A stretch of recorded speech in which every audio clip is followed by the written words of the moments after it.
Hello everyone, मैं doctor Richa आज आपको अपने चैनल ज्योग्राफी बंडल में स्वागत करती हूँ। आज हम मैप का सेकंड पार्ट बनाने वाले हैं। पहले पार्ट में मैंने आपको स्ट्रक्चर के बारे में बताया था, तटों के बारे में बताया था। ठीक है, अब इससे आगे चलते हैं। इससे अगर आगे बात करें तो सबसे पहले मैं दक्षिण के पठार की बात करती हूँ कि दक्षिण के हिमालय क्षेत्र मैंने बता दिया था, इसमें कुछ पर्वत रह गए थे, पहले उनको पूरा कर लेते हैं। तो हिमालय में हमारे के पहला था काराकोरम, बताया था मैंने यहाँ पर। काराकोरम की साड़ी होती जो पर्वत श्रृंखला थी उसको क्या बोलते हैं, K2। ठीक है, K2 के बाद में आता है हमारा नंगा पर्वत। ये बहुत आता है भरने को। देखो नंगा पर्वत कहाँ भरना है, ये हमारा जो लद्दाख का क्षेत्र, ये पहले लद्दाख कहाँ तक है ये और कंफर्म कर ध्यान रखना। ये लद्दाख क्षेत्र इस तरह से इतने में, और ये हमारा जम्मू कश्मीर क्षेत्र रह जाता है। तो लद्दाख का जो क्षेत्र आता है इसके पास यहाँ पर ये है नंगा पर्वत। ठीक है, यहाँ पर है ये नंगा पर्वत। नंगा पर्वत के बाद में आता है हमारा पीर पंजाल श्रेणी, वो भी यहीं पर है। इसको बोलते हैं पीर पंजाल। ठीक है, नंगा पर्वत के बाद में आता है पीर पंजाल श्रेणी, और इसके बाद में आता है हमारा कामेत पर्वत। कामेत पर्वत कहाँ है, देखो ये हमारा उत्तराखंड है।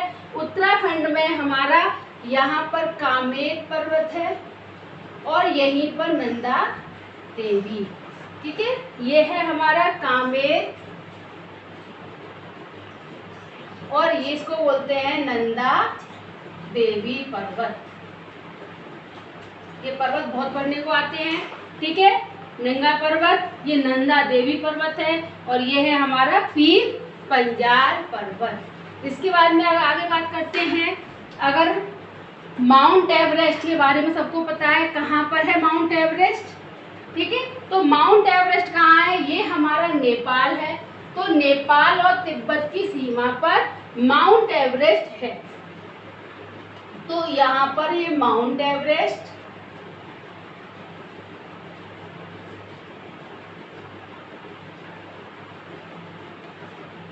ठीक है, माउंट एवरेस्ट के पास में ही हमारा है कंचनजंगा।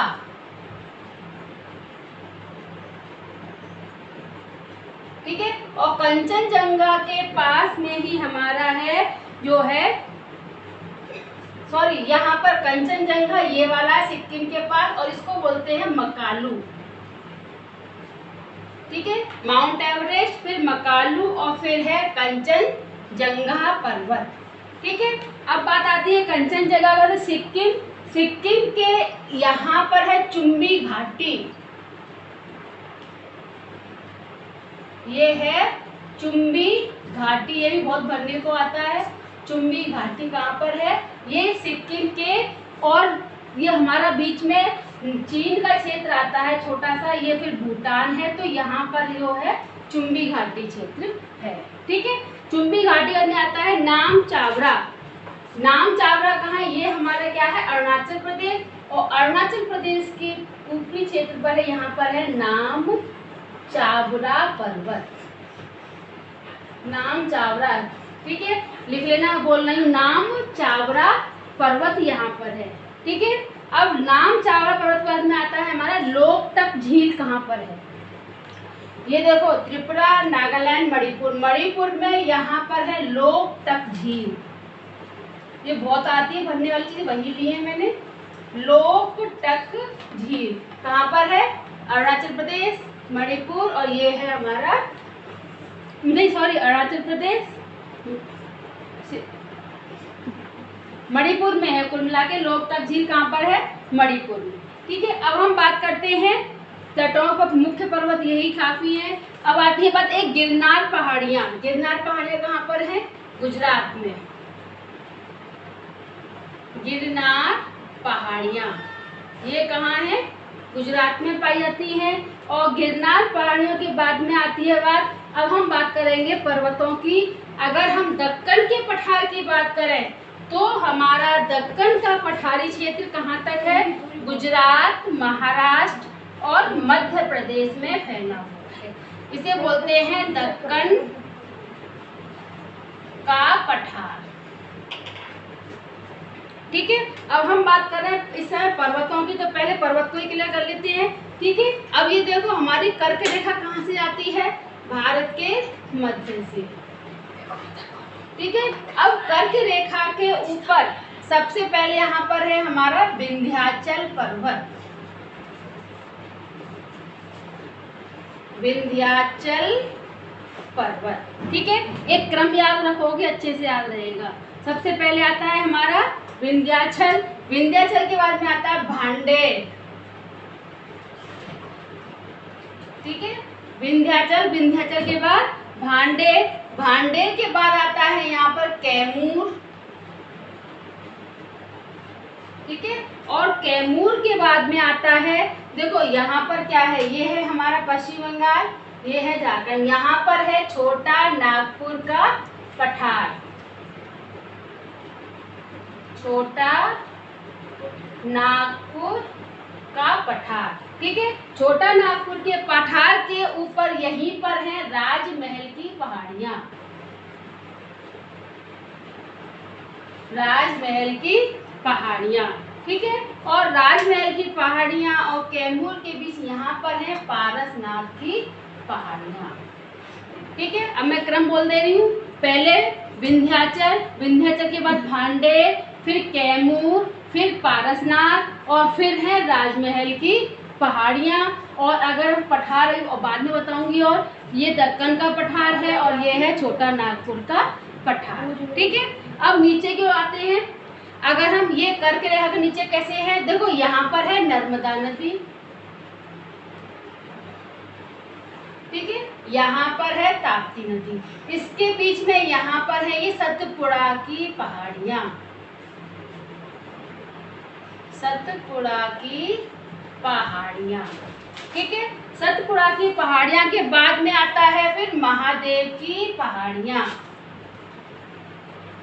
महादेव की पहाड़ियाँ, पहले सतपुड़ा कहाँ पर, नर्मदा और ताप्ती नदी के बीच में, और नर्मदा नदी कहाँ आएगी, गुजरात के तट पर भ्रंश घाटी के रूप में।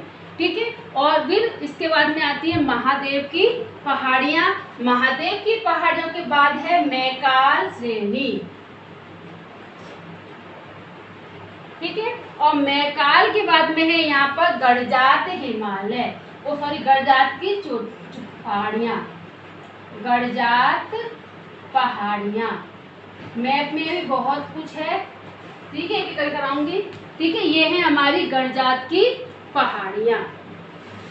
इसके बाद में आती है बात, साथ में देखो यहाँ पर अब थोड़ी झील बता रही हूँ, खरीच आगे जगह खाली है, यहाँ बताती हूँ। देखो ये उड़ीसा है, उड़ीसा का यहाँ पर एक गोल होल से मिलेगा, यहाँ पे बनाएंगे हम चिल्का झील। ये क्या है, चिल्का झील।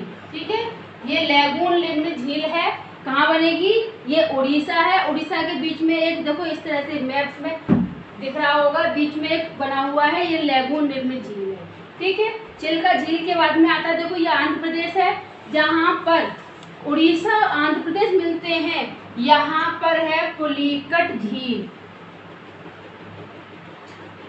पुलिकट झील,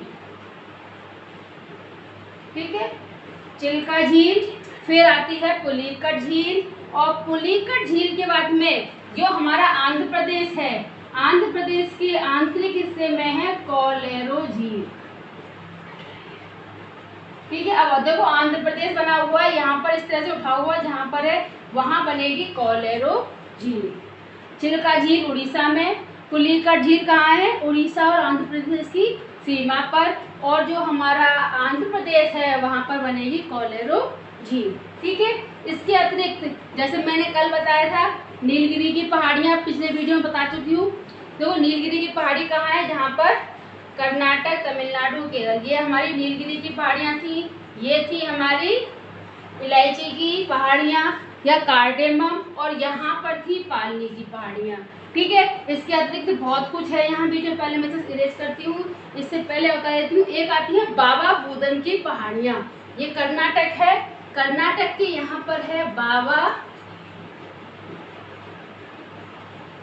बुदन की पहाड़ियाँ, बाबा बुदन की पहाड़ियाँ। ठीक है, ये आधा लिख दिया मैंने, पूरा कर लेना। नीलगिरी क्लियर हो ही गया, नीलगिरी पालगिरी। ठीक है, ये नीलगिरी की पहाड़ियाँ, ये पालनी की, और ये हमारी कार्डेमम की पहाड़ियाँ। ठीक है, अब आती है एक शिवराय की पहाड़ियाँ। शिवराय की पहाड़ियाँ कहाँ पर है? जो हमारा तमिलनाडु और आंध्र प्रदेश आता है, यहाँ पर है हमारी शिवराय की पहाड़ियाँ।